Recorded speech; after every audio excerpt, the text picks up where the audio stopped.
Welcome,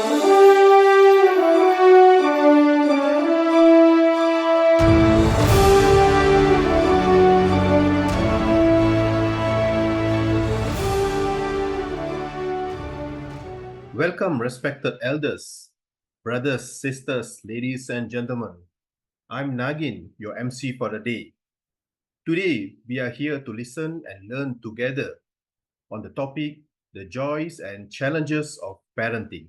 First of all, I want to remind everyone to keep your phone in silence mode or mute your microphone.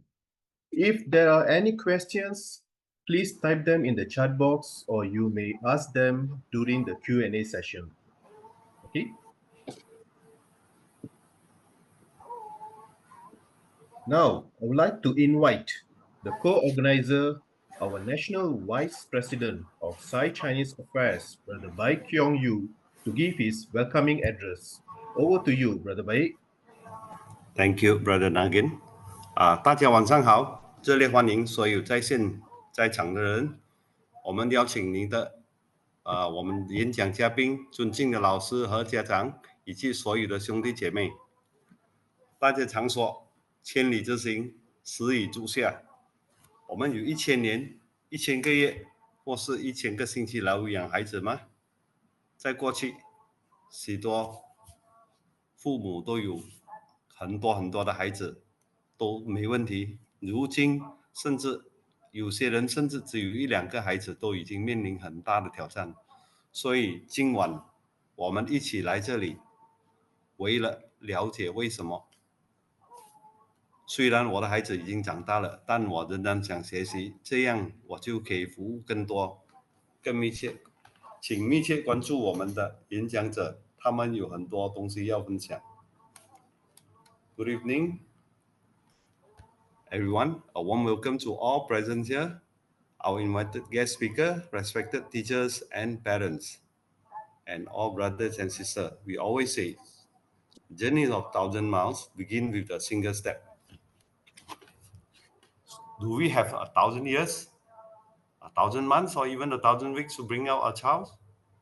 In the good old days, many parents had 6, 8, 10 children. Today, some even just have 1 or 2 kids are facing big challenges. So this evening, we are here together to learn why. Although my children has grown, I still want to learn more so that I can serve more. To pay close attention to all our speakers who have lots to share. With that, I hand over to you, MC. Thank you, Brother Baik. Next, I would like to introduce our moderator, Sister Doreen Ong. I believe many might know Sister Doreen. Once her ambition is to be a medical doctor. Due to certain circumstances, she was unable to complete her studies in medicine, and she ended up to be a chartered accountant. Okay.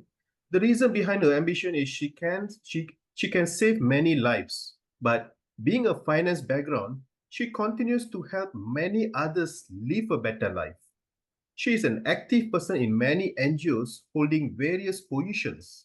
Let me welcome Sister Doreen.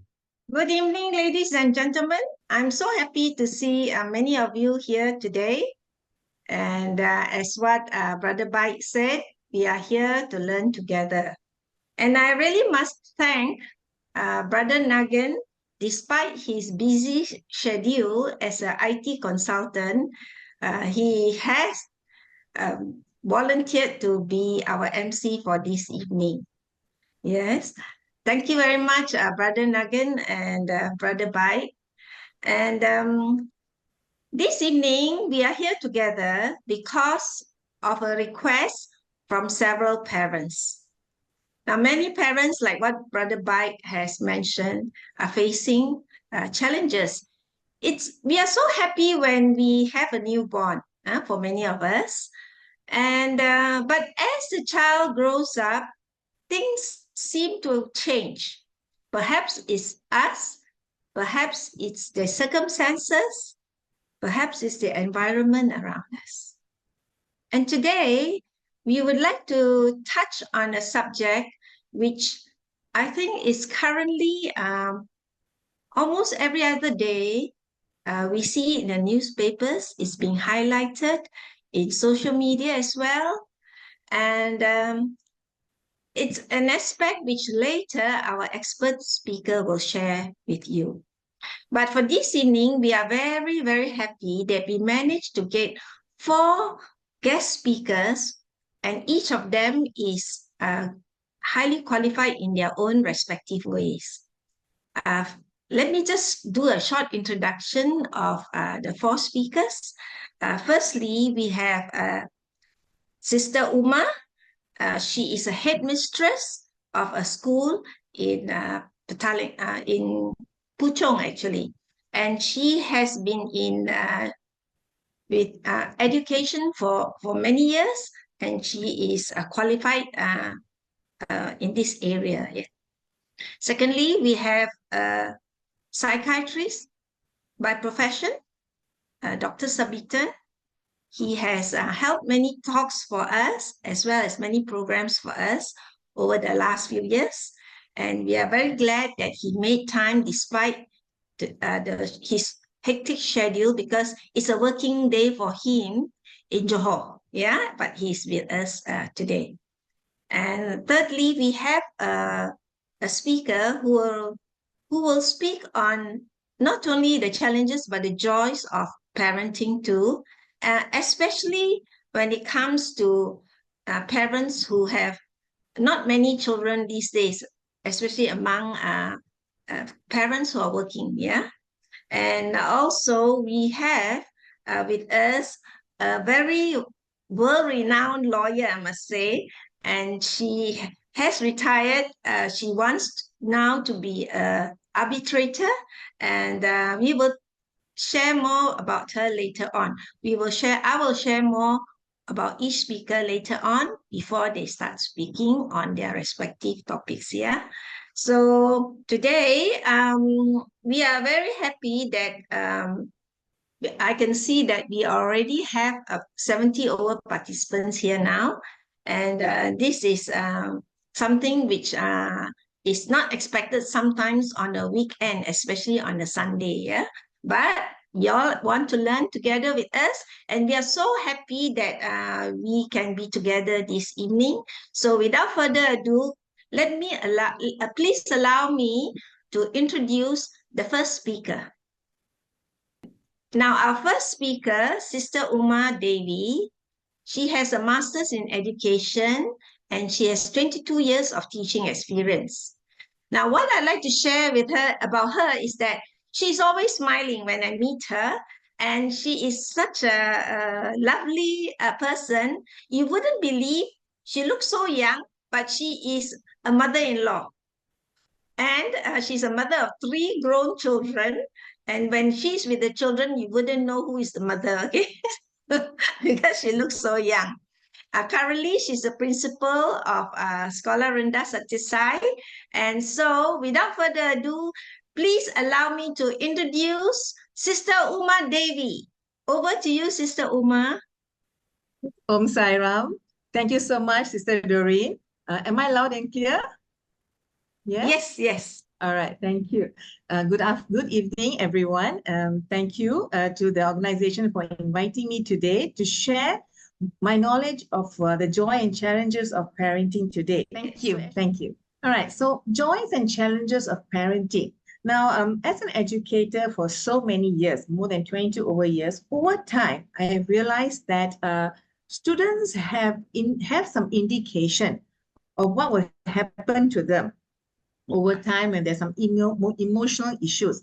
And as an educator, I have identified them with these emotional issues by observing a combination of behavioral, academic, and social indicators. Now, what is it about behavioral indicators? As a teacher, I have seen them change in their behavior, such as they become a sudden increase in their aggression, they become very aggressive in class, or there's a withdrawal. Someone who has been very active and has always been with their friends, they suddenly become very quiet. and they do not want to mix with their friends, or there's a sudden change in their behavior, as in becoming hyperactive in class. Then there's also frequent mood changes, unexplained crying, they get irritated easily, or even the smallest thing can make them very angry. There's also disruptive behavior, a sudden acting out in the class, an outburst, all right? Or defiance against the teacher. When teacher says something, they do something else. So the teachers used to wonder what's happening to the child who was once so well behaved. There's a sudden change in them. Then there's also a decline in academic performance, sudden drop in their grades, or a lack of interest in their schoolwork. Handwriting that in the beginning, the first few pages of the month of the year was so good, but towards the end, it has become horrible or unreadable. Then there's difficulty in concentrating. They are unable to focus, they daydream a lot, or they forget to finish their homework and meet deadlines. Also, recently, I've noticed some of our students in the school are missing schools or classes regularly without a valid reason. Parents are having a challenge to get them to come to school. Then there's also social indicators. For example, suddenly withdrawing from their friends and activities they previously enjoyed. They used to love to play with their friends or talk to their friends, but now they are moving to their own corner. And their friends realize this, and they used to come and tell me, Madam, I don't know what happened. So and so is no longer doesn't want to be our friend, doesn't want to join us. Then there's also the trouble getting along with peers, teachers, or even family members. Parents have called up and asked me, Madam, can you please take a look at my child? I don't know what's happening to her. At home, they are not getting along with one another. So these are the issues. And another one is bullying. All right. Either they become the victim of bullying or they engage in bullying behavior. A sudden change in them. Students who used to be so good, suddenly they become completely the opposite. So as a principal or even as a teacher for the past few years, actually 20 odd years, these are the preventive measures we have taken in school. We create a supportive environment. We foster an environment where students feel safe and supported. We tell students often that whenever they have an issue, please come and speak to us. Speak to the teachers or speak to me directly. And then there's also accessible counseling services. We ensure students can get counseling within the school whenever we teachers feel that this child needs counseling, or the student themselves come and see us. Teacher, I don't feel right, especially the older children. They have come and seen us and said, teacher, something is not right with me. I think I need help. All right. So how can we, as educators, work or help our children? Collaborate with parents and guardians. That's what we do. We have an open communication line with parents and guardians to discuss any concerns. All right. And then we also provide workshops such as ParentCare, which is really important because it helps parents support their children's emotional well-being. Now, you might be wondering, how can ParentCare help me with my child? You should just continue to stay on, and later Sister Sitpah will be there to explain to you the wholesome of the ParentCare. Now, as a working mother of 3 children with different personalities, it is not easy. All right. Now, this is what I had to do. I had to balance my work and family. I had to make sure there's sufficient time allocated for both work and family so that the needs are met. Okay, now this involved with me waking up early, creating detailed schedules, and prioritizing my tasks effectively. Then there's also understanding and embracing different personalities. Now, with 3 children, I have 3 different personalities. Yes, that's true. Each one of them was so unique that I could tailor my parenting style to meet their individual needs. Now, this may mean being more patient with one child, more encouraging with another, and being more structured or disciplined with a third. Also, the other thing is about navigating different personalities, like enhancing my communication skills. For one child, I had to really listen actively. And the other one, I had to be empathetic with the child's perspective. And for another one, another time I have to mediate conflicts between my children. Another important thing is quality time. All right. Most of us parents, we worry, oh, am I spending enough time with the child? So they take the child out to the shopping mall, they go shopping, they do things like what the child wants. But is that the right thing to do? For me, instead of worrying about the number of hours I spent with my children, I just focused to make sure it was meaningful. Whether it's during meal times or during bedtime or even weekends, I make sure that these moments are filled by giving them the attention, the love, and the connection. All right. So whenever I'm with my children, I make sure I'm fully present. I put my phone away. I don't get distracted from my work or my other responsibilities, because as a parent, I chose to be a parent. I chose to bring these children into the world. So it's only fair to them that I give them the undivided attention. Then there's also creating special rituals. We have this once a month, we used to have, now that my children are all grown up, so it's quite difficult. But when they were young, we used to have this once a week prayer, family prayer. We chose Saturday because that's the day, Saturday night, that's the day where all of us are together, and we make sure we sit and we pray together. Then there's also dinner time. We make sure at least once a week, all the 5 of us sit together and we have a meal. Apart from that, I also, because I have 2 boys and 1 girl, so they always have this father and son routine. Okay, so my husband would take the boys out away from the home, and he will have this bonding session with the boys. And I will have my bonding session with my daughter. All right. So it's very important that we continue this. Even now they're adults, we still have this bonding session. Like today I'm here, but my children are with my husband. So I told my husband to make sure you continue this. Even if I'm not around, 1 hour are not around, we still try to keep this bonding session. And finally, maximizing everyday moments. For example, when I used to drive my kids to school, that is when I used to sit in the car and I'll talk to them more and explain to them how they should handle the day. And sometimes when I'm alone with them, they open up and they share certain things with me. Now, these moments can be very meaningful. And I also use this as my teaching moments for my children.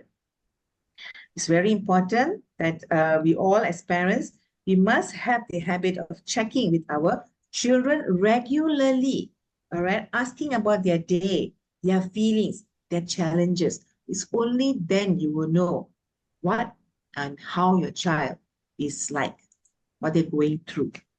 So in conclusion, by emphasizing quality over quantity, I have built strong, loving relationships with my children, despite work demands.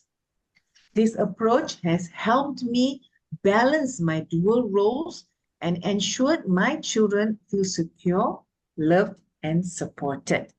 And most importantly, I became better after attending the ParentCare program. Because prior to this, when I had my first child, I was only 28 years old. I didn't know about ParentCare. And being a young mother, I raised her the way my parents raised me. It was very orthodox, I would say.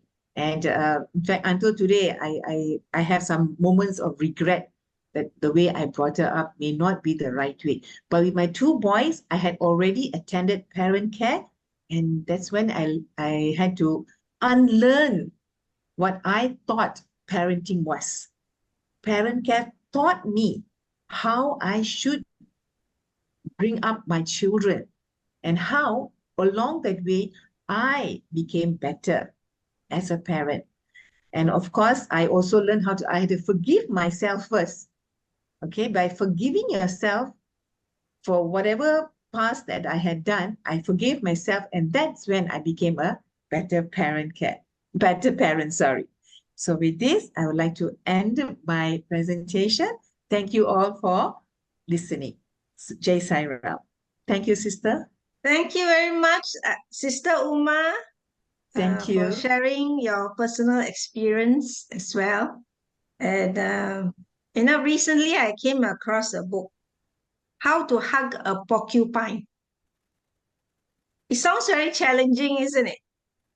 Now, in this particular book, it means people in your life who are difficult. It can be a child, it can be an in-law, it can be a sibling, but there are ways to go around it so that both can have a happy relationship. So anyway, I'd like to thank Sister Uma for her sharing, and we hope to hear from her again in future talks.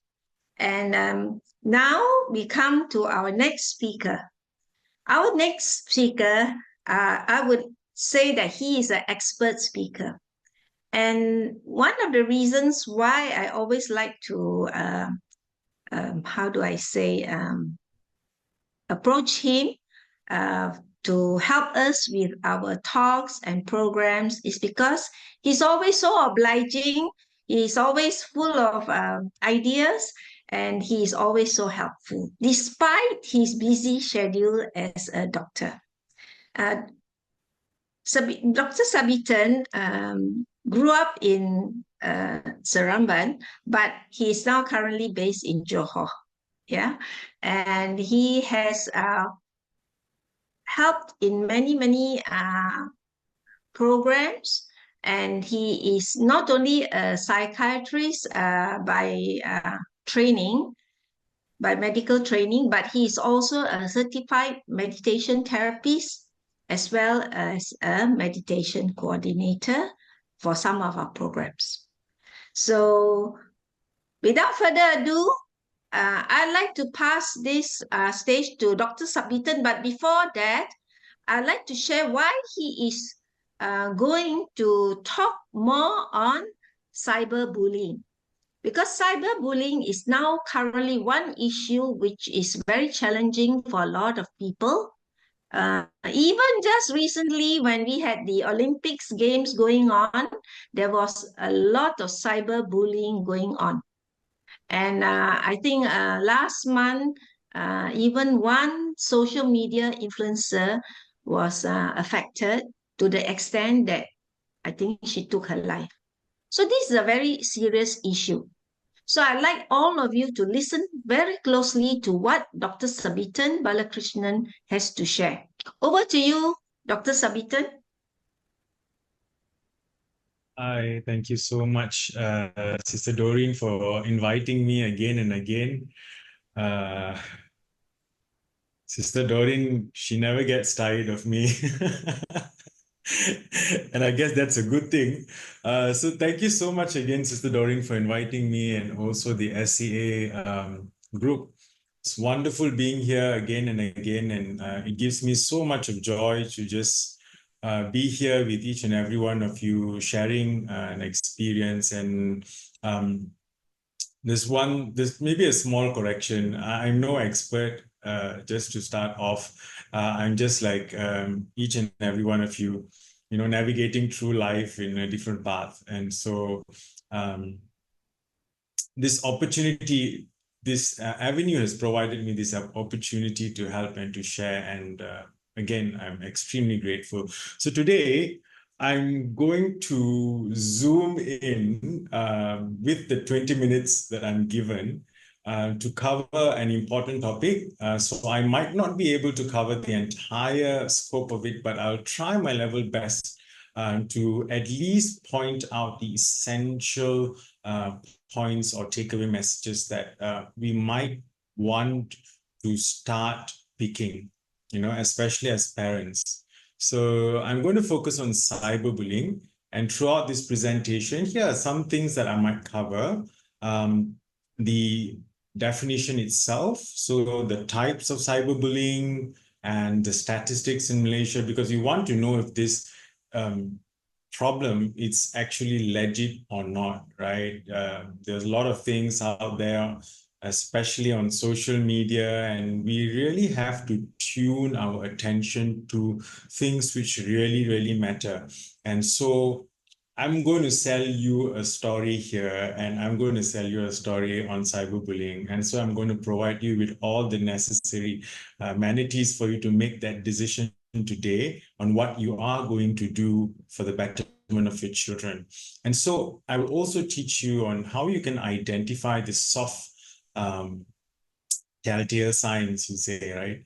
And then what you can do about it once you identify, and ultimately when we can seek for professional help.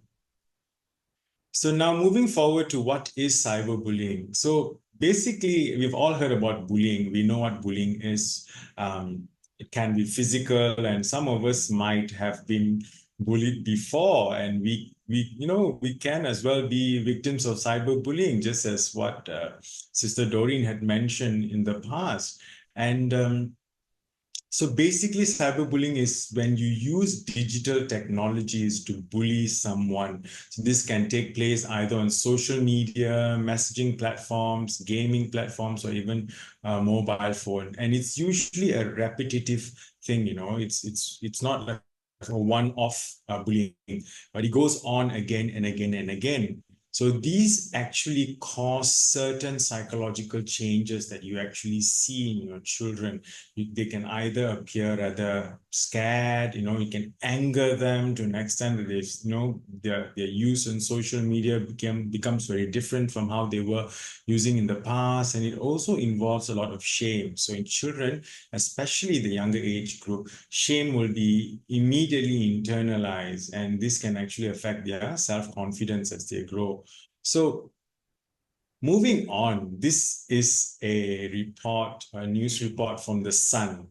Okay, and it says that there are over 3,000 cyberbullying complaints recorded in 2023. Okay, and this is 3,000 we're talking about. This is a lot.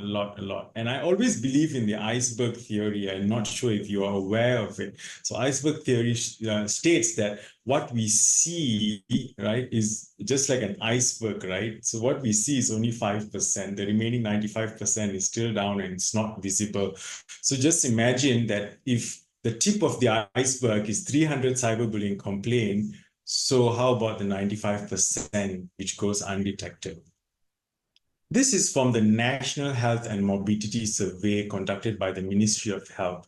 And according to this survey, 1 in 6 children in Malaysia have mental health problems. So I guess Brother Baik kind of informed us or stated earlier in this talk. He mentioned something like, good old days where every family used to have 6 or 7, or maybe 10 or 12.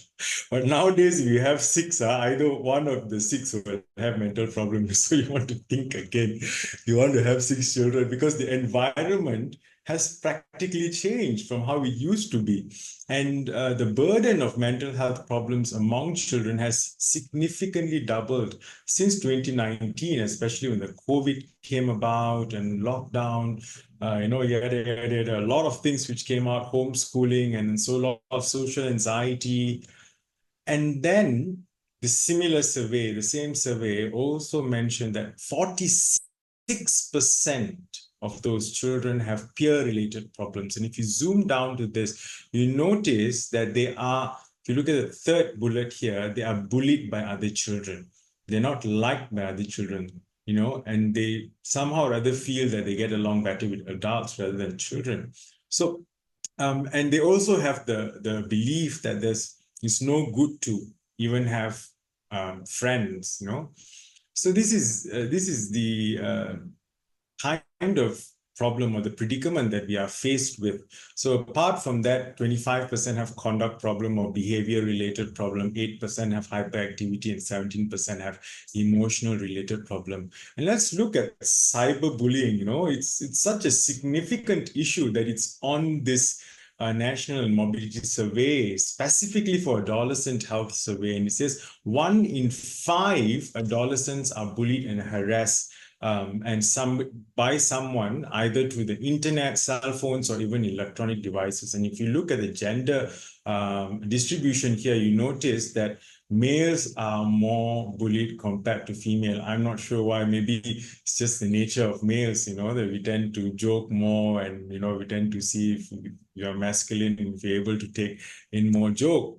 So the common ways how people cyberbully is, if you look at the similar survey, 11.3%, they make rude comments, spread rumors, embarrassing photos, make threatening comments or hurting someone online, and ask to talk about sexual related content online, or posting something which is sexually oriented online. So these kinds of involvement has already been here for quite some time. It's just that this recent survey has picked them up. So what are the main types of cyberbullying? We have the stalking. I think we're all common about stalking, right? We watch all these series on Netflix, and, you know, some of us may be stalkers, right? Like even at office or even at home. So there's so many things that we have been in the past, and we have friends who troll us. Trolling is more of like somebody posts something and then you start trolling them. You start to make fun of their posts online and make it very personal till the extent that it affects the person emotionally, and this can actually kind of translate into their education as well. They can no longer feel wanting to go to school. Social exclusion, where they actually ousted or maybe excluded from the community or the friend group or the friend zone, so they feel really left out, and then they start to feel isolated. They start to internalize and start to self-blame, and then it goes on and on. Harassment is like bullying is a form of harassment. So harassment is more like an umbrella term where you do intentionally make comments or intentionally do something, you know, either post online or anything, which with the intent of hurting the other person.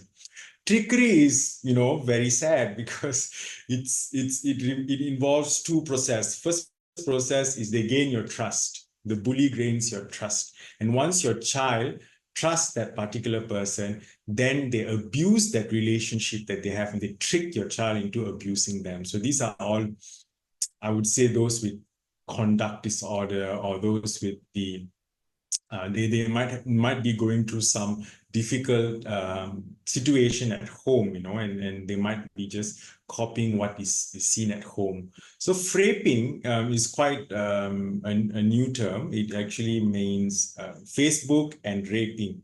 So then it's combined and made as frapping. So frapping means that when you know, I think some of us might have done it in university, you know, when your friend is on Facebook and then they just leave their account on the laptop and they go out somewhere to the washroom or what. So the moment you see that, you go to the account and you start posting something, right? So this is done unintentionally, but there are people who do it intentionally. So they say horrible things when they log into your account.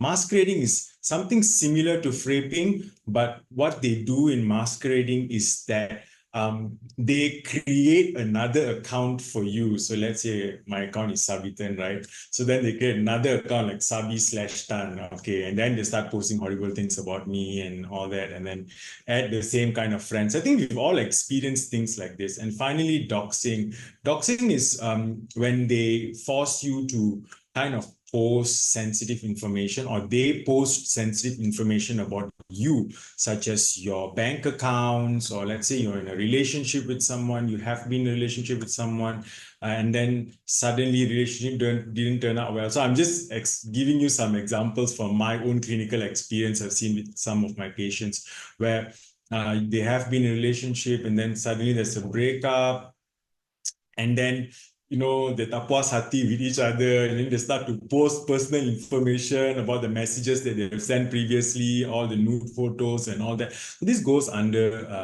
doxing. So how can parents identify, right? So the first thing is school avoidance. This is very, very, very, very common. You see this in child clinics all over Malaysia, because shame, the child feels shame. And when you feel shameful, just imagine if you feel shameful going to office every day. Would you want to go to office? Of course not. You don't want to go to office because you know that you'll be shamed.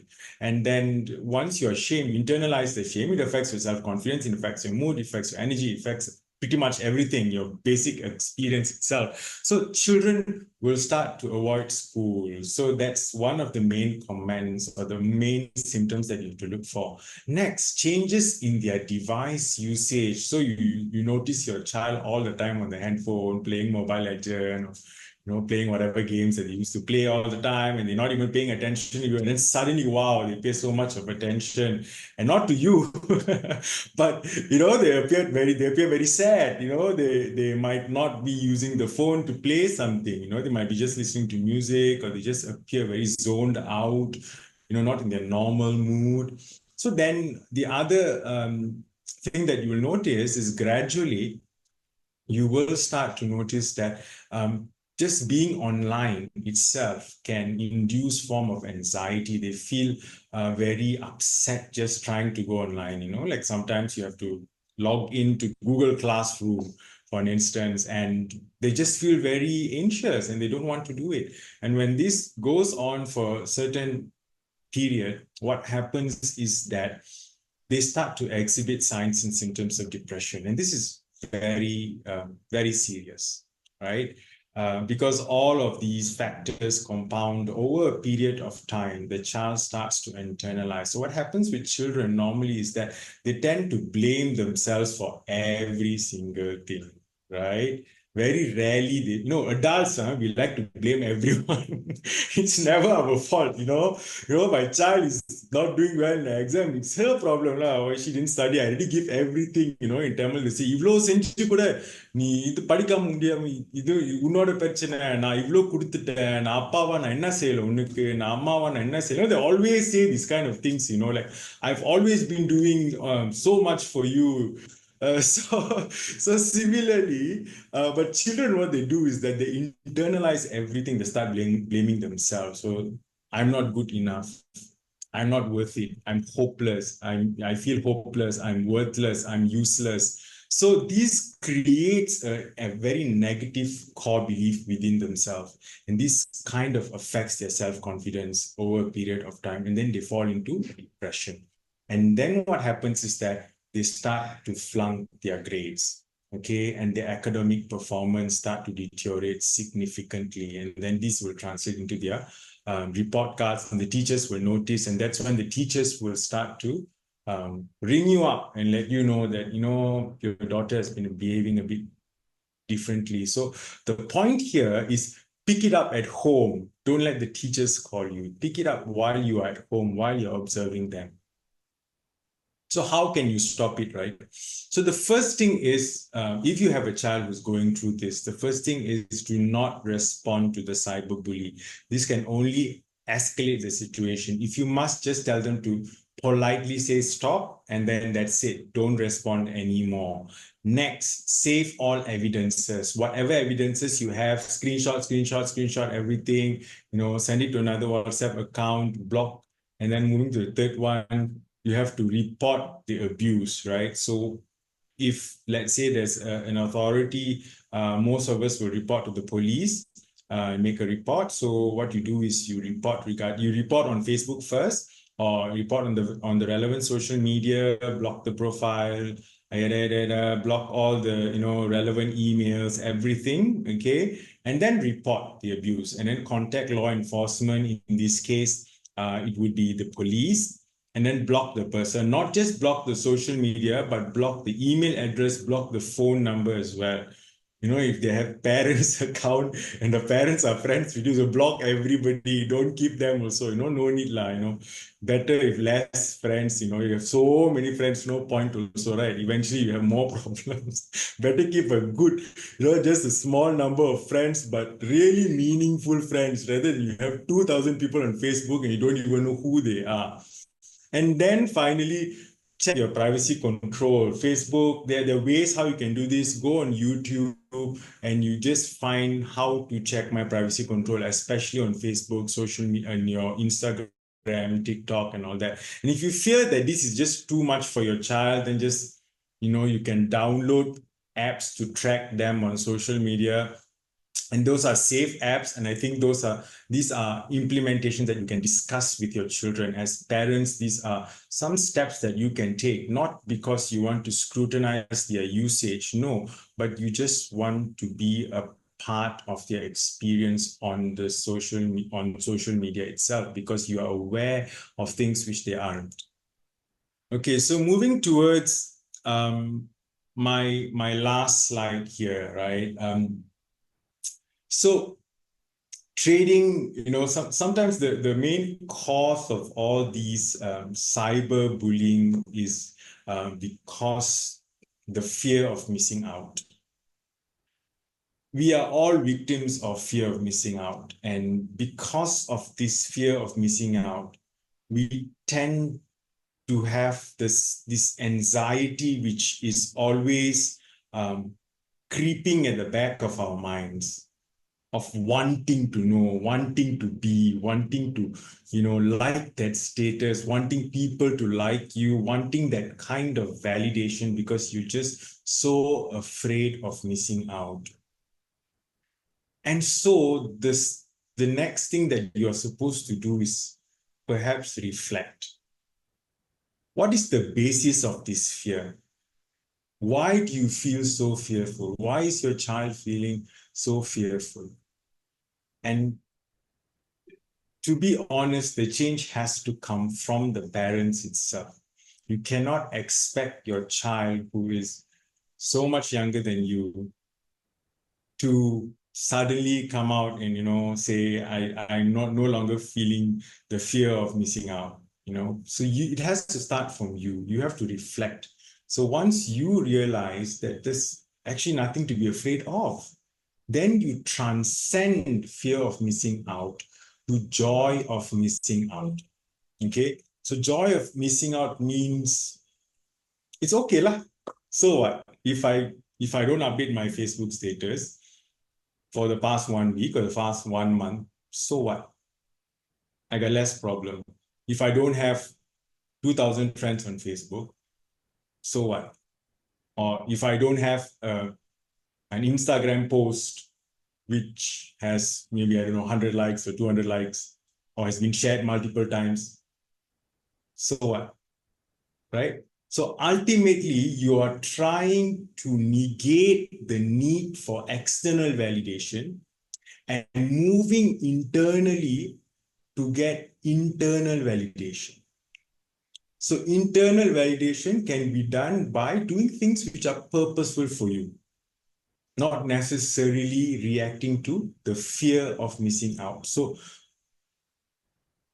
my dear parents, brothers and sisters, whenever there is an anxiety or there's a fear of missing out, please reflect. Ask yourself, why are you having this fear? And the change has to start from you. And once you make that change, and then you start to implement all the steps that I mentioned earlier, and then start to identify if cyberbullying is in fact present in your family, because we don't want to miss this. So because of the time constraint that we have today, I'm only given 20 minutes, and I'm extremely grateful for the 20 minutes. However, I do feel that there are more things that I can cover. So I will be giving another free talk to another NGO, which is the Club Minda Sehat. And in this talk, I will be covering how can you make that transition from fear of missing out to joy of missing out. And basically, we're also going to cover on how we can the benefits of disconnecting and mindfulness and enjoying meaningful interactions. So if you have your cell phones out, just scan this, register, and then you can put in your name. You can put in your name as the Reset app name, and then you can just register and see you on the 20th of August from 8 to 9 p.m. With that, thank you, and Sairam, and thank you again for giving me this opportunity. Okay, so our next speaker, Brother Mike Toh, or he is actually in Johor and Tangkak, and he is a father as well as a loving husband, and he is very much into human values teaching. He's working, but at the same time, he devotes a lot of his freely and happily help children, especially in our Mandarin speaking classes. So today we want to hear from Brother Mike Toh. He will speak in Mandarin but with English bilingual slides. So his presentation is going to be because he will be sharing 2 videos as well. Over to you, Brother Toh. 好，首先还是要谢谢Sis Doreen 让我有这个机会来这边来大家分享接下来我这个主题啦。好，再次自我介绍，我是 Brother Toh，Brother Mike Toh，来自罗佛州的啊。在这边下来呢，我们就和大家来分享，一起来探讨有关这个亲子教养的这一个挑战啊。我相信现在父母亲们呢，都对这个教养孩子们啊、儿女们啊，都觉得的很棘手，尤其是在现在这个网络科技时代啊，我相信都会为大家的父母亲们呢带来这个困扰啊，所以并且我们就来在今天这个机会呢，我们一起来学习啊。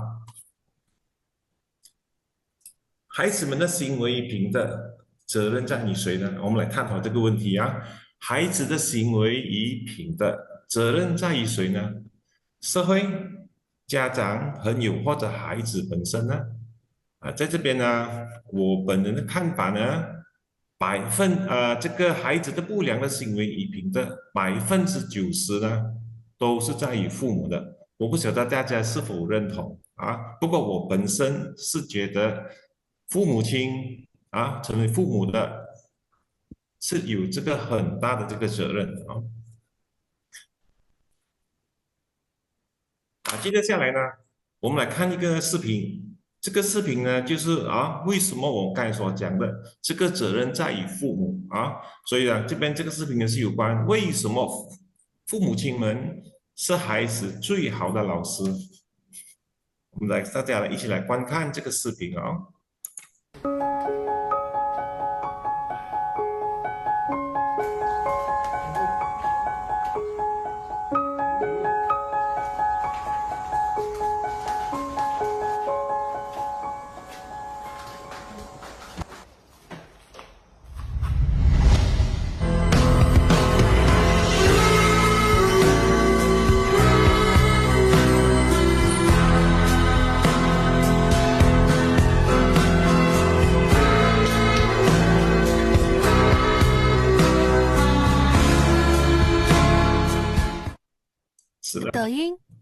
是的，孩子们呢都是以我们做家长的为榜样，从我们学习孩子们呢都会学习父母亲呢作为他的榜样从刚才这影里面呢，我们可以看到，在这边我们来看看这个视频里面的一些的这个视频里面所看到的一些的情况爸爸经常随手会分担家里的那些的家务这样时间一久呢，这位宝宝呢开始怎么样？他就会注意爸爸的行为了然后开始这个孩子呢，这个宝宝呢开始就会去思考，那个是什么？应该是放在哪里的呢？然后呢，在某一天，才1岁多的宝宝就已经学会帮父母分担家庭的家务看到宝宝的行为，父母也拍掌鼓励，给予肯定的，所以这一点是非常的重要的所以呢，父母呢是孩子最好的一位的老师，就是刚才为什么我所讲的，我是很绝对认同，孩子的品德是由成为父母的来负责的。我们再来看看一下我们来探讨一下，父母要觉得自己是上苍委派来照顾家中儿女的仆人，就如园丁栽培主人花园里的花草树木这边我要强调一下这边是我们要觉得，我们是觉得说自己必须要去认同先，你去认同，你去觉得，而不是说在这边我们成为父母亲的又跟孩子讲，孩子，我是你的仆人不是这样的意思，说你自己本身必须要去认同，自己去觉得先自己就是儿女的仆人，你现在有这种想法先，然后呢，你才会去执行就好像这个园丁这样去栽培主人花园里的树木这样。所以这边我们比喻成上帝就是主人，孩子就是这些花朵，这个花园里的花朵，然后父母亲呢就是园丁。所以要成为一个最好的园丁，需要具备各种各样的技能，就比如说你要学习到如何去浇水在适当的时候要去怎样去施肥要去除草所以成为一个父母亲，更加要有教导孩子的时候要有这种爱心、耐心、细语、柔声以及掌声这边所谓的细语是说，我们跟孩子交谈的时候，语气不要是很高调的还有柔声呢，就是说当孩子有犯错、有做不对的时候，我们要用一个适当的语气来跟他们讲解、跟他们教导，让他们从这个错误中来学习。但是当孩子做得对的时候呢，一定要给予他们掌声，给予他们鼓励，给予他们肯定。这个就是我们要成为一个好的园丁，或者说要成为一个好的父母，应该要具备的一些的条件在这边我们再来看到一个视频这个视频是说，我们从这个视频里面看到一个情绪的稳定是很重要的我们现在看这个视频。妈妈光芒捧起你的脸，我飞在云层间，我想你不停歇。是的，可以上。你说最好的人会到身边，怎么可能这样想？你们想把这个拿过去。你终将看到我最美模样，就把电池西瓜出现。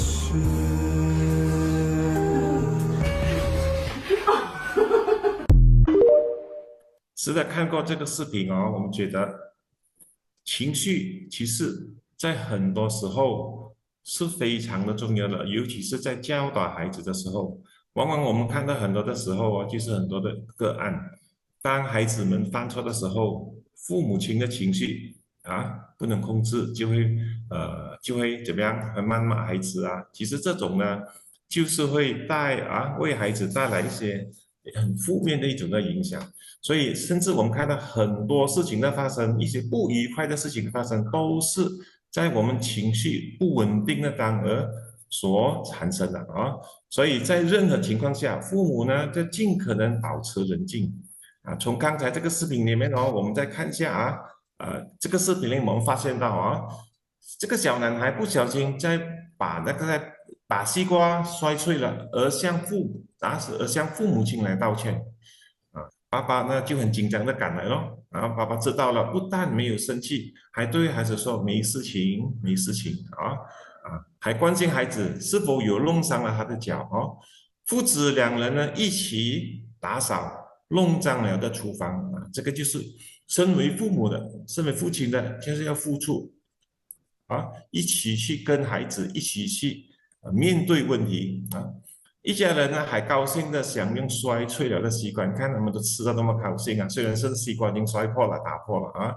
所以一个情绪稳定的父母呢，能够教出优秀的孩子的。所以从这个2个视频里面，我们看得到父母在于教导孩子的方面，我们自己本身的行为，自己的跟这个情绪是起着很重要一个的关系的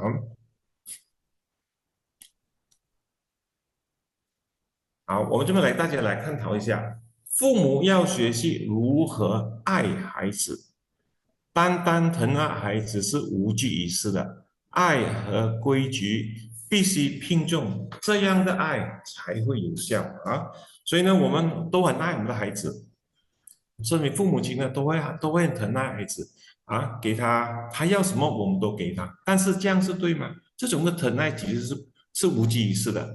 我们必须把爱和规矩必须是并用。这边所谓的规矩呢，就是说要让孩子知道什么应该做，什么可以做，什么不应该做，什么不可以去做的，就是要把那个要告诉他，比如说我们对人要善良要有赞美要有一个优良的这一个的价值观不能这个就是所谓的这个规矩，什么应该做的，什么不应该做的，必须很好的去教导孩子这样子的爱呢，它才是有效的。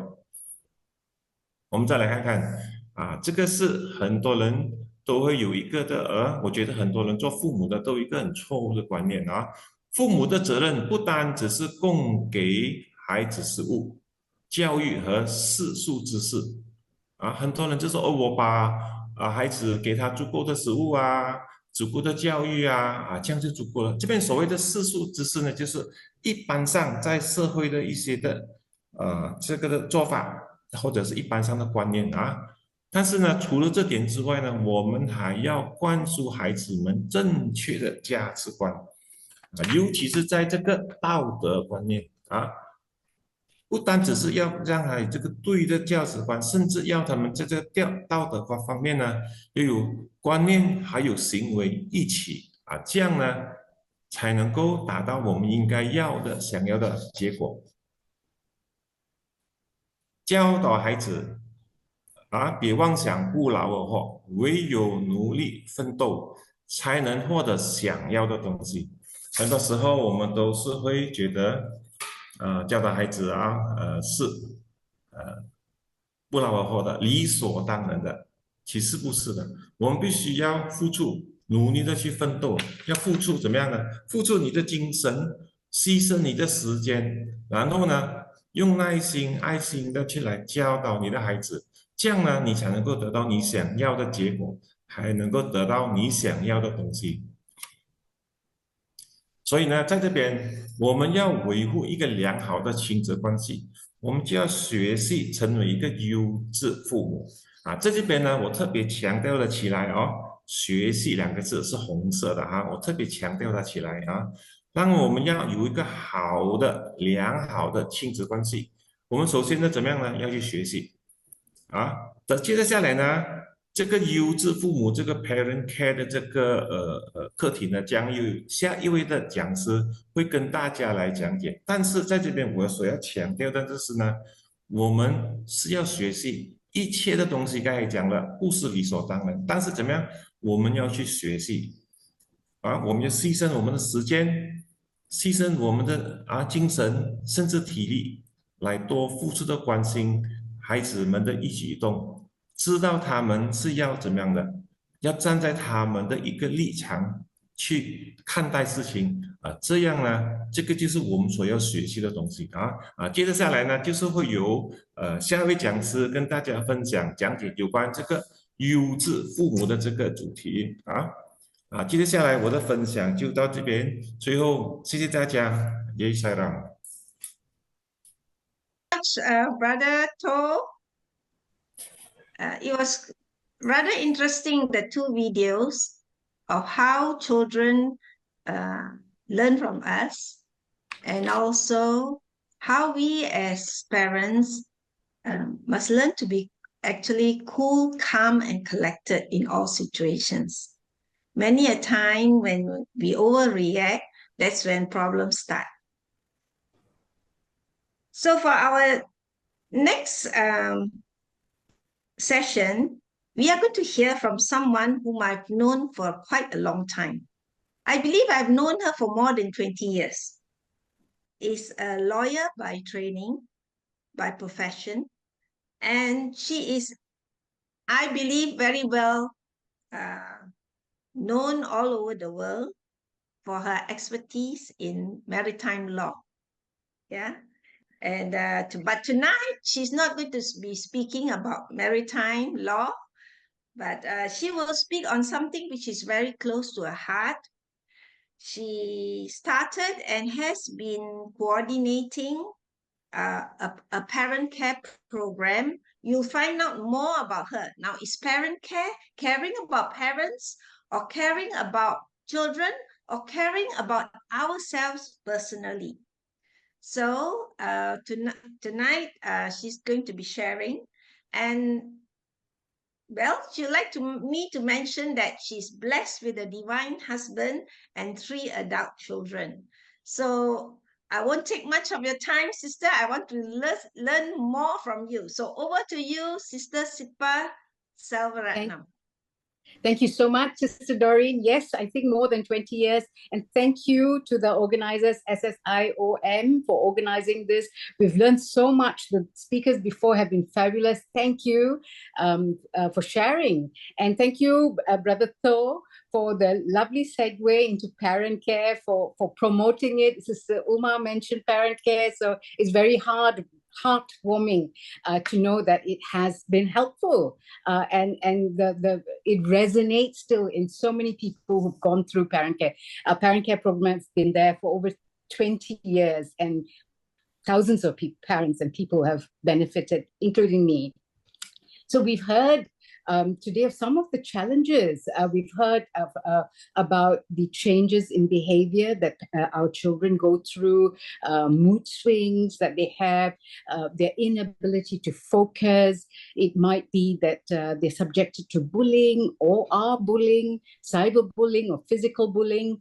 They may not be able to get along with people or withdrawn from relationships. Now, these obviously are very real situations, and they are situations that we have to deal with, and those are the challenges. And quite often it may be that we parents say, why are our children giving us such a hard time?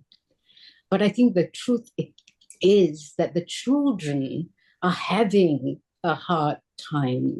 And so from parent care's perspective, we look at an individual, everyone, the parent and the child, as having 5 different aspects to them, 5 different sheets to them, or domains. So you can call them sheets, domains, aspects, koshas. And therefore, if you have 2 children, let me just say to you that each individual has 5 sheets. So you really are dealing with 5, not just 5, but 2 children with 10 aspects of them. And therefore, parenting can become so terribly challenging. And whatever we say we can do as parents, and we learn so much from parent care, this is not to remove the responsibility of parents to seek out professional help when it needs professional help, to seek the doctors, Sabbitans, to seek whatever counseling when the children need it.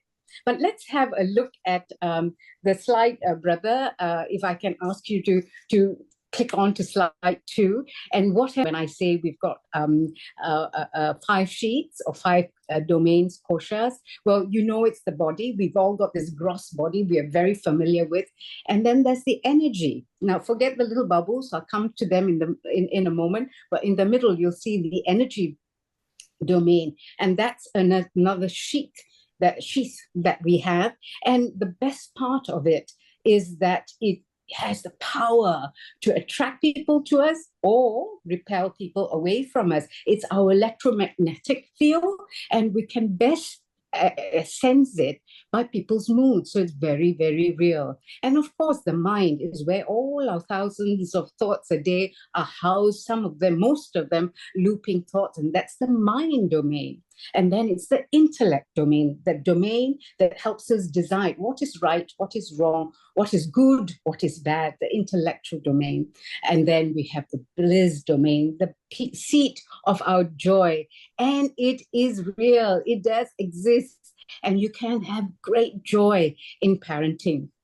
So what you would see with the yellow bubbles is that we try in ParentCare to attribute some amount of the issues that we face with a particular domain. Of course, it's not the singular domain that is perhaps co-relating to that issue, but some issues could have multiple domains that are involved. So if I take, for instance, the body and a poor sense of responsibility, that we would attribute to the body because the body doesn't seem to be accepting responsibility to do the right thing, or is indisciplined in not doing what it has to do at a particular time. And so the primary domain or sheets that we think would be interfered with in some fashion is the body domain. And so if you're having emotional outbursts, another of the bubble, then it would be at the energy level. There is some disturbance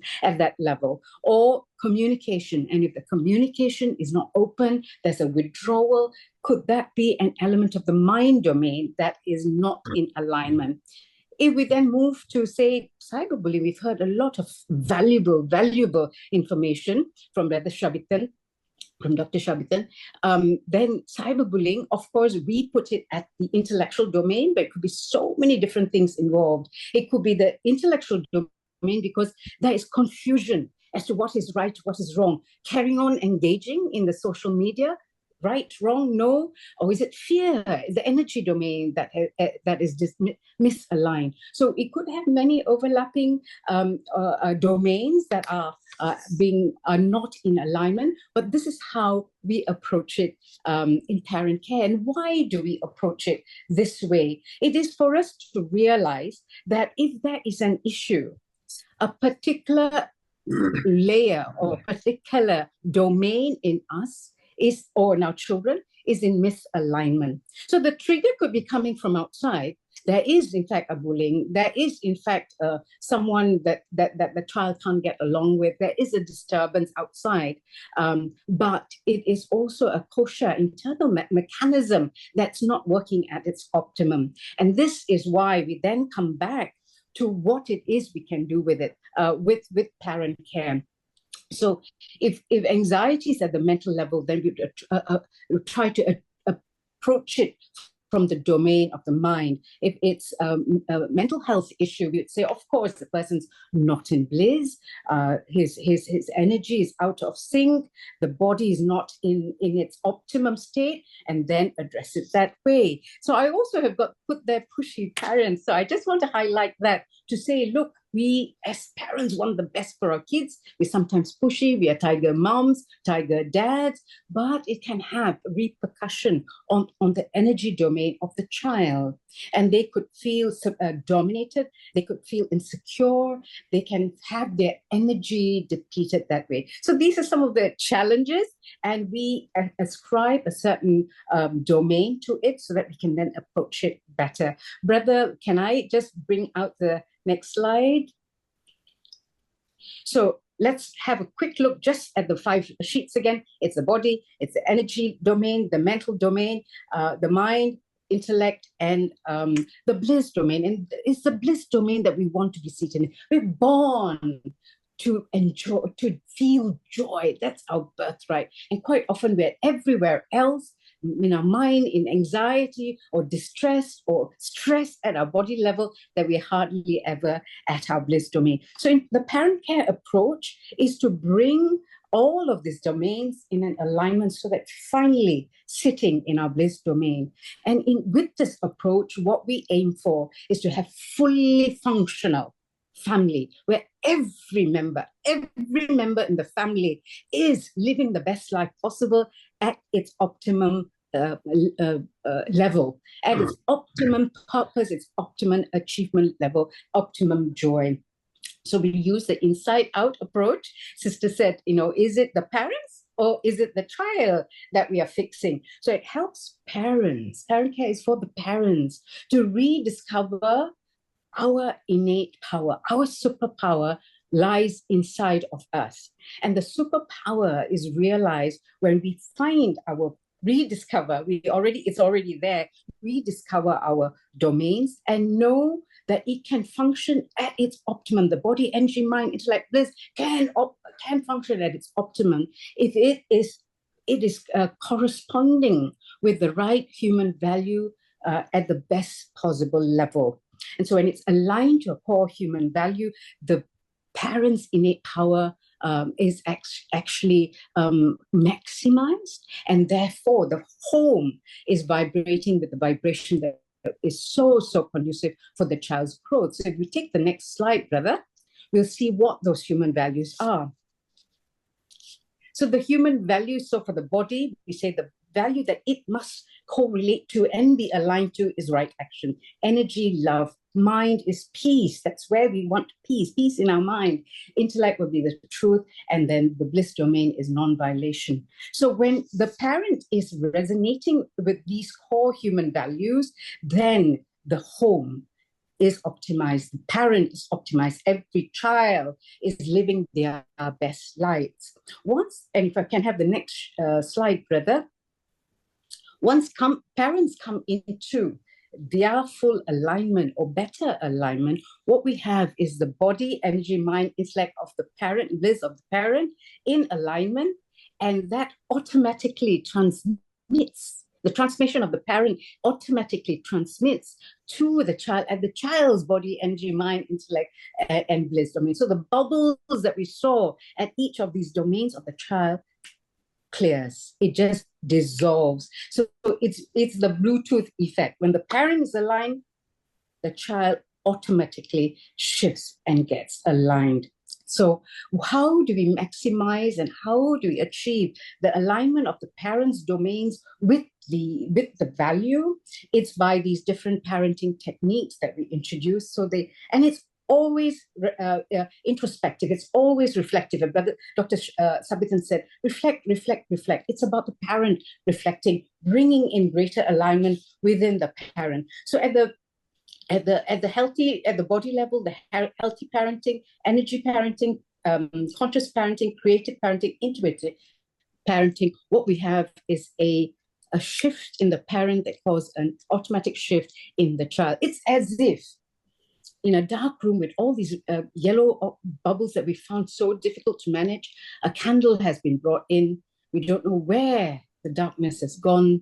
All we have is a room full, a house full of values, parents, children, all resonating harmoniously with values. And so what is it that we do at each of these techniques? With a healthy parenting, we are dealing with the body domain, of course. And therefore we speak about, with workshops, we speak about eating right, resting right, dealing with stress. And therefore that amounts to self-discipline and self-responsibility by the parent. And as we saw in Brother Toh's video just now, parents are the role model. As soon as they see us doing it, they are just carbon copies. It will naturally happen in them. So it is a form of the role modeling, carbon copy at the healthy level, healthy parenting level, but much more than that. It's also dealing with our stress. And our stress is what's really eating us. It's causing us to diminish in our strengths, in our health. And so a lot of introspection happens at the workshop when we are doing healthy parenting. And the next, of course, we have the energy parenting, and it's about choosing love over fear.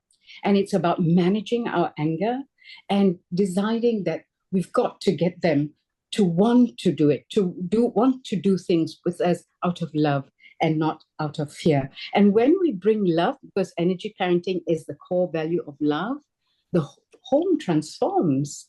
It's one of loving, warm energy. And we'll come to energy vibrations in a little while, but the home transforms. And so with energy parenting, we manage our anger as well.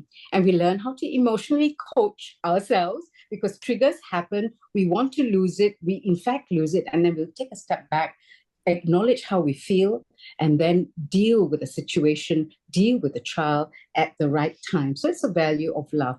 With conscious parenting, it is the value of peace at the mental level.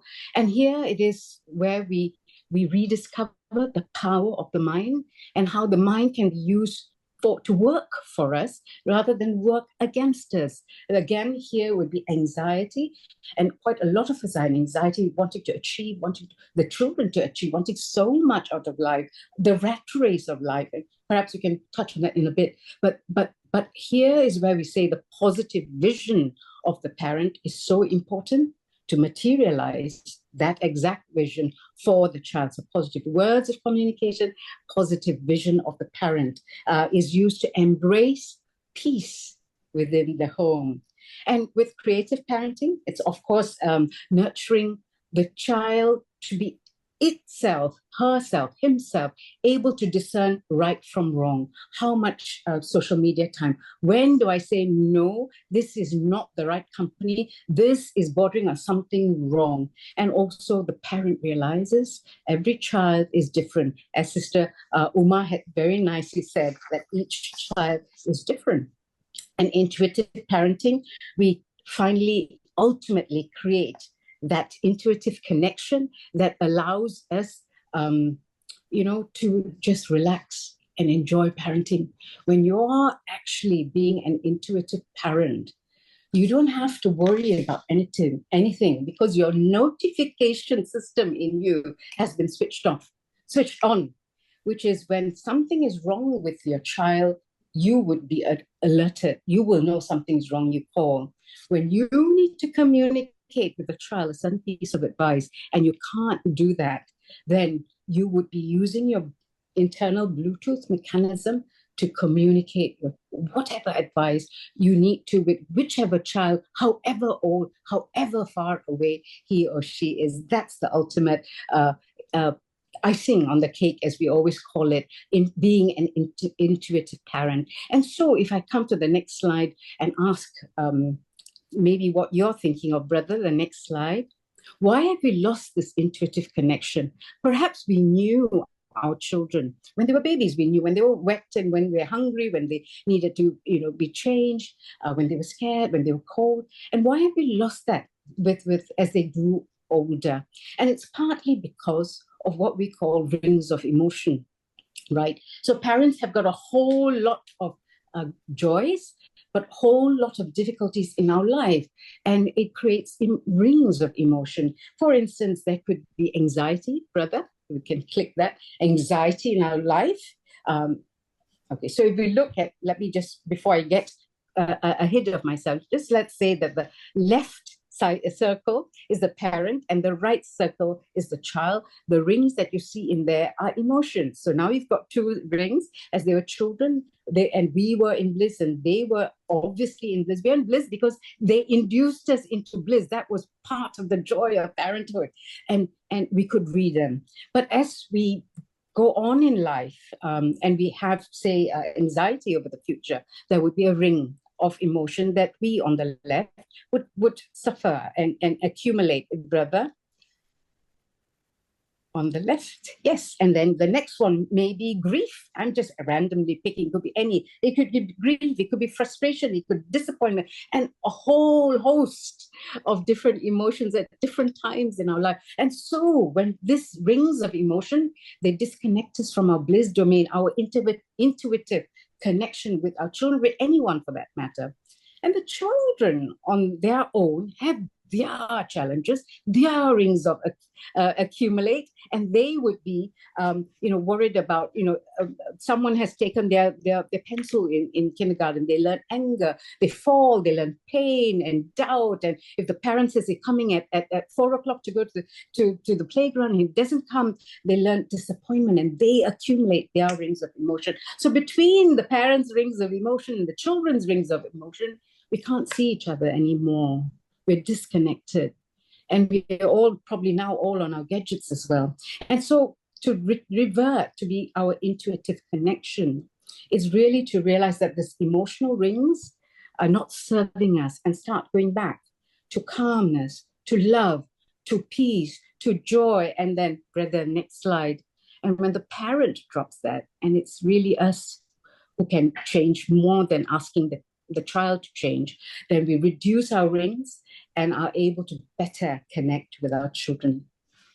So when the parent reconnects in this fashion, we can send our messages to our children. Children's messages of distress get picked up by us, pick up the call, and then gently ask, everything all right, baby?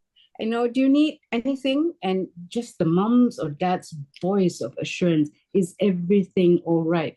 Upbeat voice allows them to open up and tell you if something is wrong. And so this whole process is the joy of parenting. It's our children who make us conscious about who we are, returning back to where we should be. And they are our greatest teachers, really. So for a long time, emotions were considered woolly, in fact, bad. Don't cry, hold your emotion. But in fact, our power lies in our emotion. And now we even have Dr. David Hawkins. He's a medical doctor, he's a spiritualist who's quantified emotions. And brother, can you just put that up, please? So he's both a medical doctor and a spiritualist, and using a certain way of measuring it, he has put points or values to each type of broad-based emotions. And if you look at this, you would see that 200, I've highlighted some of them, 200 is considered to be the gateway for progress, of moving forward, for advancement, which is courage and affirmation. And it said that anything below that is a struggle. It's anyone vibrating under 200 is struggling. And if you look at that list, you would see that blame and shame is probably the lowest vibration. It's at 20 and 30. Anger is 150. It's not conducive for the home or the child's growth. But if parents lift ourselves up to optimism and hope at 310, understanding at 400, love at 500, joy at 540, the whole home is transformed. It is this sacred space where the child and every person in that home just flourishes and becomes the person they're meant to be, to fulfill the purpose they were meant to fulfill, for which they have been put down on this earth. And you want to know the best part of it? One person resonating at 400, which is just understanding, just being understanding, reason, instead of blowing the top, losing calm, like that beautiful father who did so beautifully when the watermelon fell. It just being understanding, vibrating at 400. One person vibrating 400. You know how many people is balanced off by one person vibrating at 400? Not one under 200. It's 400,000 people under 200 is balanced off by just us vibrating at 400 with understanding. So watch our emotions and choose hope, choose understanding, choose love always. And the choice is ours. We just have to take a step back and choose for the home to grow. So I don't know if I have time, but I have 5 tips. If I have the time, I would like to share. My 5 tips are from my 20-year journey with ParentCare. I'll quickly rattle it off, if I may. And this is this. Look, children Carry don't... on, sister. Thank you, sister. Children are not born knowing boundaries of right and wrong, right? They learn it as they go on. We have to trust them for them to learn trust. and they will breach it because they need to know how this trust thing works. They will breach it. There will be disappointment, but you have to keep trusting them for them to learn that boundary of trust. Second, it's better to be kind. I learned this the hard way than to be right. Always kindness pay. And then the children would learn the lesson out of love for you because it's been so kind. They can feel that kindness. They don't want to be anything. They don't want to feel anything but your kindness. So they learn it out of love for you rather than fear for us. The third is positive communication of understanding and encouragement at all times. These are so powerful. And they must know, because they must know that they can come to us no matter what the trouble is. So as Dr. Sabbitan said, if they are engaged on social media and they are being bullied, they must know that they can come to us. The FOMO, we must teach them to convert it to JOMO. So it's always us having to be open to it. I often, in my children, when they come to me and say, "Ma, can I say something to you? You won't shout." I actually have to hold my breath, wondering, what is this going to be? Put a straight face and then listen to them. The fourth would be create a safe space for them. So, and you would do that by giving them trust, by giving them kindness and communication. Children know what the right vibration of love, truth, and peace feels like. They know it because they've experienced it. Once they've felt it and they feel something dangerous outside, they can sense the difference and walk away from danger. That is so critical, that they have been exposed to the better vibration. And finally, let's not project our fears on our children, because they come on earth with their own purpose, not just to fulfill the sort of purpose in our trajectory that we went to. When I still remember when my son was little, and he would sometimes not go for his music class, or he would cancel his class and get so upset with him, because I learned that you have to go for your classes, you have to commit yourself. And yet I was fighting with him about it. And yet he would create music on his own until 2 a.m. in the morning, make musical dramas with it. And I had to stand back and say, look, my way of commitment to a certain cause, my way of being responsible is just different from his. And so we just have to not project our fears, let them do it in their own fashion. And I'm so happy for you to ask us any questions, ask me any questions. We have ParentCare sessions, and the next slide will show you how to register for the next ParentCare session if you want to know a little bit more about what ParentCare is about. Sairang. Thank you very much, sister. I would love to give you the whole day. And in fact, I think I must register again for your ParentCare workshop. It's been some time since I attended the last one, but there's so much to learn, as time goes by. And thank you very much once again, sister, for obliging us and coming online to share your experience with us. And I believe that this will be the start of something great, for many parents who are here online. And so we come to the next part of our program, which is the Q&A. There is one question posted. It is meant for Dr. Sabbitan. The question goes that, what would you advise a parent who is told that his or her baby could be autistic? Dr. Sabbitan, would you like to answer that while the other parents take their time to ask questions? Of course. So the first thing is you want to recognize the body which actually made that claim. So most of us usually are victims of misinformation. So first you need to really ensure that you are not a victim of misinformation, meaning that you are not getting this bit of information from a relative or someone who has not been trained to identify autism, or it is not from a social media or Facebook page or WhatsApp or whatsoever, you know, or TikTok for that matter. So you need to be really sure from where you're getting this piece of information. Let's say I'm assuming that the information is true. And it's from a legitimate source, then the next thing you should do is, of course, bring this matter up and meet a child and adolescent psychiatrist, or you can meet a pediatrician for that matter. So in this case, what happens is that you don't have to be afraid of the stigma. Most parents are stuck. The other day I was in Temerloh and I met a parent. One glance, I knew the child had an issue. You know, it was difficult for the child to process it, and he was, you know, in his world. He was in his world. He wasn't socializing with other children, and but it was cheerful. So I knew something was wrong with the child.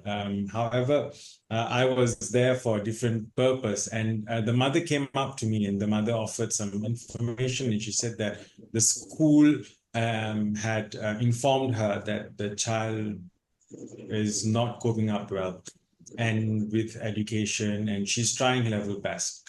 And apparently she has brought the child to meet someone in the past, a professional in the past, and they had somewhat made a diagnosis, but they wanted to observe over a period of time, and the parents couldn't take it. She couldn't take it, and she didn't want to be a victim of stigma, and she doesn't want people to stigmatize her child.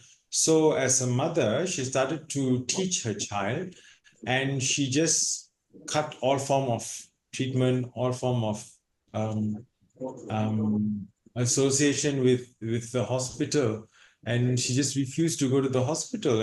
And when she told me this, I was quite surprised, because you cannot let your child be a victim of your own denial. You know, you cannot victimize your child for your own inability to accept reality.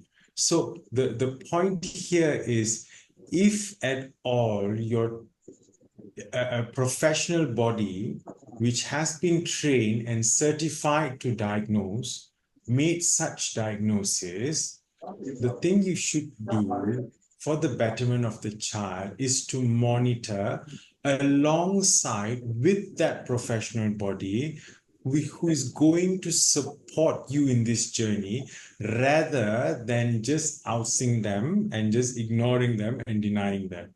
So the way to go about this, sister or brother who have asked a question, is that liaise with a professional body and get the right guidance. And as what Sister Sitpah mentioned earlier, you can still be that parent. You can still be whomever you want to be in your child's life, but just do it the right way, because certain childhood disorders, children who are affected by certain childhood disorders require special needs. And if these special needs are not given to them at the right time, you are denying their brain's growth because of your own ego. So don't do this. Don't victimize your child. Let the professional handle the child together with you. And at any point of time, most likely, most disorders, like the sister or brother mentioned, might have autism, right? Might have autism. So there's a very high possibility as well that it might not end up as autism. But either ways, the only way you are going to know if you're doing something right is to have that professional body along your side. So never let go of the professional body who wants to help you.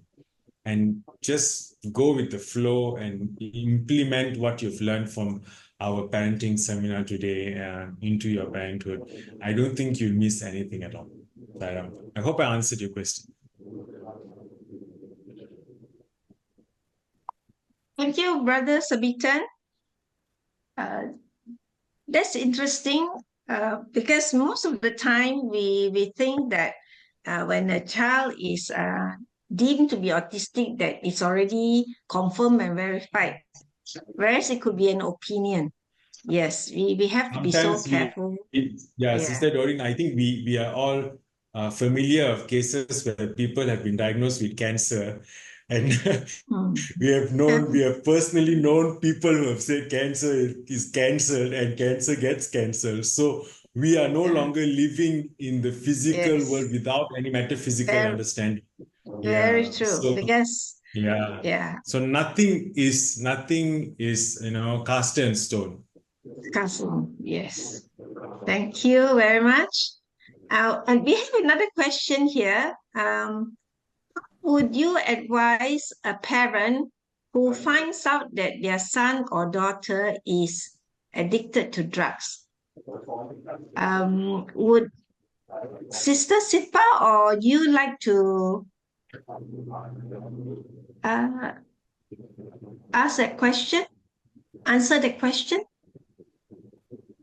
Sister, I'm happy to give it a shot first, and then Brother Sabbitan, the others can pick up from where I leave, perhaps.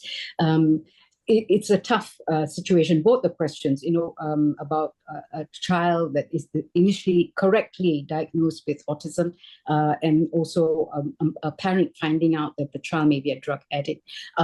Again, I would immediately say that both situations need professional assistance, professional help.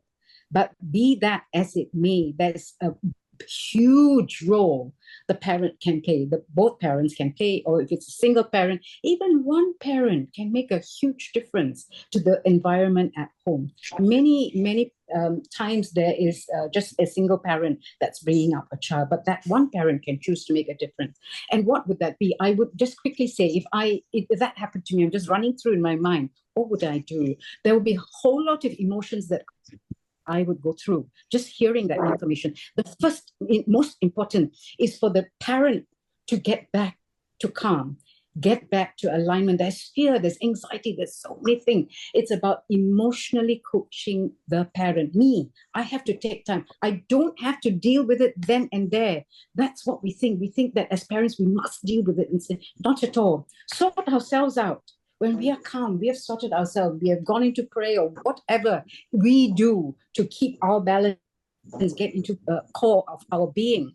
We get that, then come back to the child, to be there fully for the child. Otherwise, we are in our mind, in our energy, we are angry, we are anxious, we are not there for the child. Sort ourselves, come there for the child, and then speak through, give love, cuddle, hold, if that is permissible, if the relationship is such that allows you to do that, do all of that. Show love in whichever way, and then calmly, quietly take on whatever advice needs to be taken. But the most important is for the parent to get back into alignment. And if the parent is so busy at work, and that's not a judgment call. We never ever judge in parent care. It is as it is. That's the situation. How best do we handle it?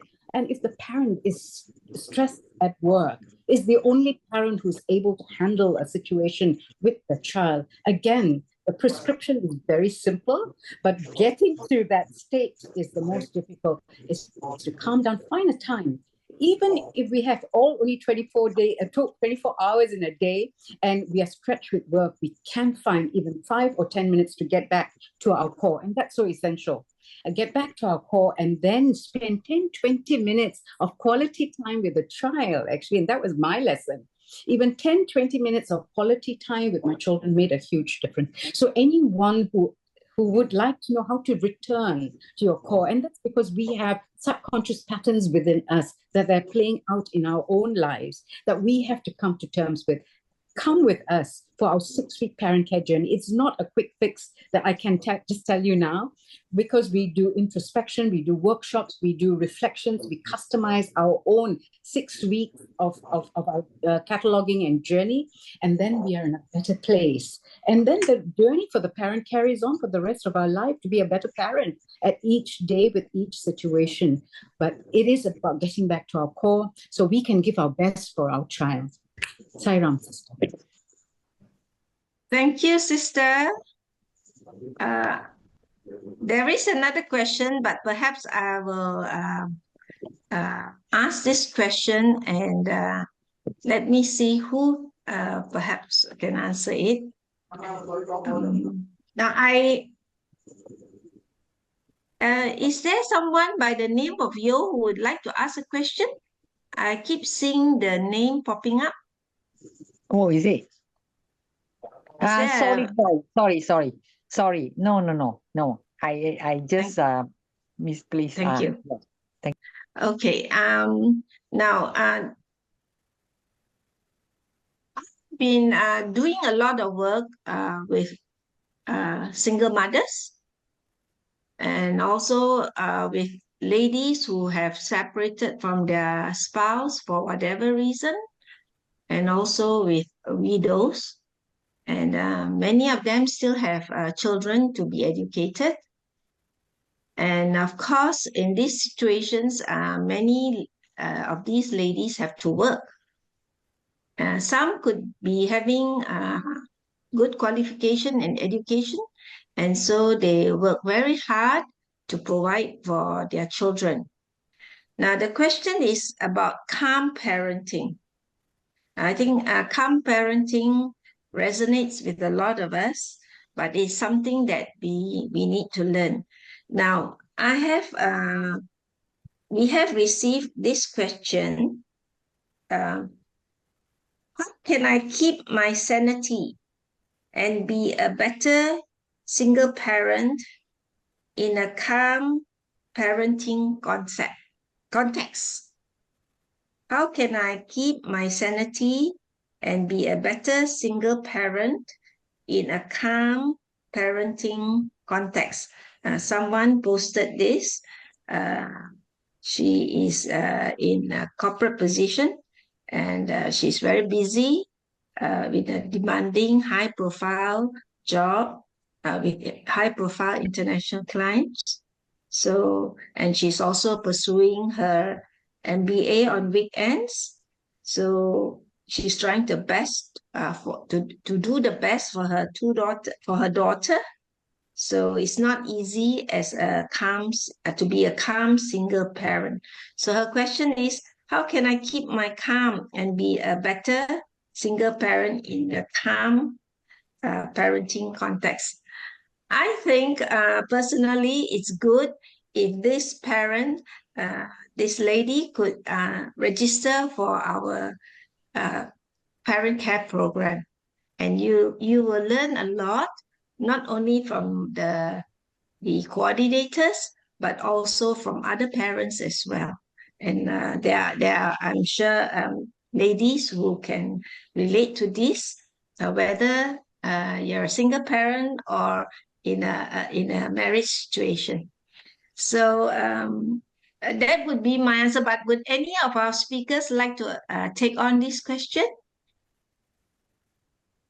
First of all, I want to just say this to this parent.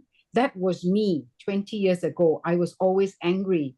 I wanted everything, the children to do everything quick, because I needed to go and do things quick at my work, right? And so I was angry all the time. I hated myself for being that, because I was a monster and I hated being a monster. And in fact, then Swami brought ParentCare to me. I was the first group that attended ParentCare. And when I learned the power of energy parenting, of just being in a particular space within me, even for a little while, things changed, that I could give them from far away. I'm still at a work, I'm still in court, and I'm arguing whatever, but in me, I'm carrying my child. I'm thinking about how my child's doing at work, at school, or what the child needs at home. So I'm connected with the child all the time.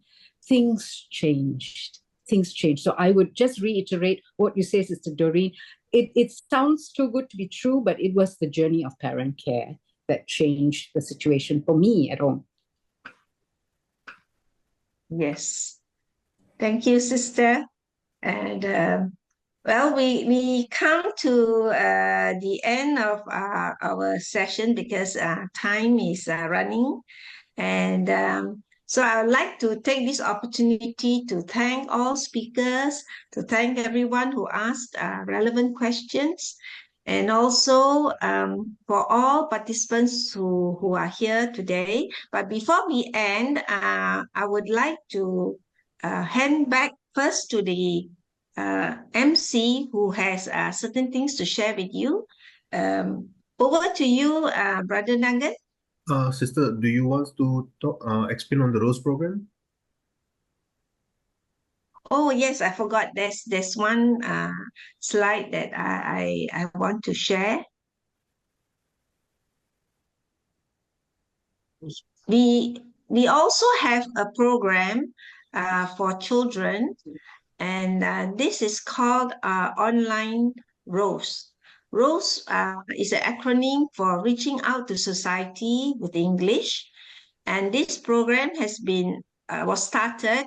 The online program was started during the pandemic, the first year of the pandemic. So it has been ongoing for the 4th year now, and it has proven to be very successful because we are parents and children who are in the outskirts, who have no access to centers, who have no access to certain, perhaps to English tuition or English teachers, also because of their financial situation. They could now they could register their children for this online Rose program, which is offered free of charge. So we've had 6 classes ongoing for children from age 4 to 11, and now we have also for age 12. So any of you who have children whom you think their English is, they need help with their English, you could register or you could contact us. We have I think, is it clear, the telephone numbers? Otherwise, you can contact me or Brother Baik or Sister Susila, who are the whose telephones numbers are mentioned in the flyer for this talk. So with that, I hand over to Brother Nagen. Thank you, everyone. But it's not the end yet. Over to you, Brother Nagen. Thank you, Sister. Okay, I believe all of us actually have listened a very important, I mean a very, very useful kind of information, how we can actually resolve our problems, our challenges, I mean, of being a parent actually. Okay, next, okay, let us invite Brother Sanjay, our FT State Coordinator, for our closing remark. Welcome, Brother Sanjay. Hi Ram, and good evening to all. I won't take very long. Don't worry about that. Okay. So just a quick thank you note to all actually. So on behalf of the organizing team, I would like to thank all of you who have joined in the session today and participated very well and asked some very pertinent questions for the benefit of everyone. The number of participants indeed were overwhelming. We had at one point over 103 participants, and over 80 of you have stayed back until now. We're very thankful for that. And again, thank you so much for joining together and asking and actually participating well in this sharing and learning session. The journey does not end here. Just to share, the first such session was held in April of this year. This is actually the second, which is to be hosted by the Satyasai KL states. But through the efforts of Sister Doreen, the organizing leader, as well as a team, Sister Shelley, Sister Susila, Brother Nagen was the co-host, Brother Billy was the hidden hand in handling all the technical aspects. And of course, our speakers, they have worked tirelessly to promote today's talk, okay, to also invite those who are not in the organization, because as was shown in the earlier video, in case those who missed it, the information that is there for all. It's there to benefit all. It's universal.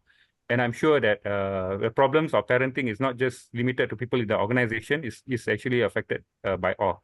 Okay, so again, This is not the end. I'm very sure there will be future sessions. And of course, you have also been introduced to adjoining sessions, or rather follow-up sessions with ParentCare as well as ROSE. So do take the opportunity, first and foremost, do reflect on what has been shared today, what has been learned.